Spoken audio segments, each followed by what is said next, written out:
Shortage sa classrooms na sinati usab sa Pagsabungan Elementary School sa Dakbayan sa Mandawi. Mga cabinet ug bookshelves lang ang nag-uwang sa duha ka klasihan sulod mismo sa usa ka classroom. Ani ang report ni Nico Sereno.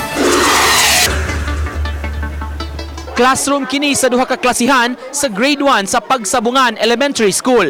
Duha ka sections ang miokupar niini, section modesty ug section simple nga may moabot sa 90 ka mga estudyante tanan.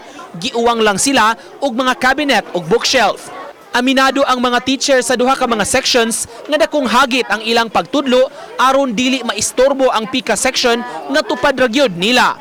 Mag-minimize namin sa voice mo during discussion or else pwede kuansad ka ng alternate amo ang pag nag-discuss ko ang pikas ng activities or nagpa-writing sila, then ako puli-puli lang jud mi. Najay times nga murag lisod man kayo makuan ang bata no, makontrol, so amo siyang lingkuran para kanang murag mopaduol gid mi sa mga bata.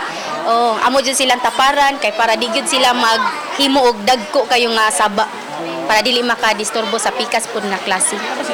Pipila ka mga classroom sa maong eskwelahan ang susama sab og sitwasyon, gi-uwang lang og mga aparador ug bookshelves. Sahay pod naisaba nga kanang part siya sa klase. So sa ako ang side mananghid jud ko ni ma'am nga magsaba sa mi karon no, example lang part sa among activity yelling inana, so magkanan pasensyahay lang jud mi nga kana night times nga ingon ana. Sagad noon ning mga klasiha, grade 1 students aron sab nga maigo ra sa room ang duha ka mga sections. Mamahimo untang mabutangan og plywood ug tarong nga division ang maong mga rooms, apan ang problema hilabihan na sab kunong inita ug dili na komportable alang sa mga bata.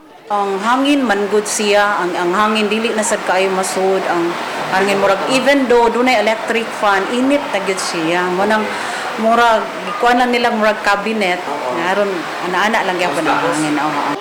May makeshift room sab nga gihimo sa eskwelahan sama niining classroom alang sa kindergarten students. Aminado ang tagduma kuwang kaayo sila og lawak alang sa 1,350 ka mga estudyante. Panghinaot sa principal, daghan ang moabaga sa galastuan alang sa daling katukuran og bag-o nga school building, labi na ang 3 o 4 ka andana aron daghang classrooms ang mahimo.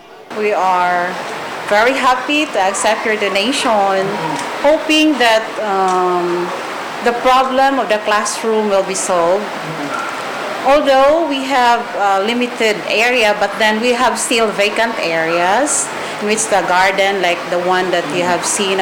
Uban ni Godfrey Relien, Nico Sereno, Balitang, Bisdak.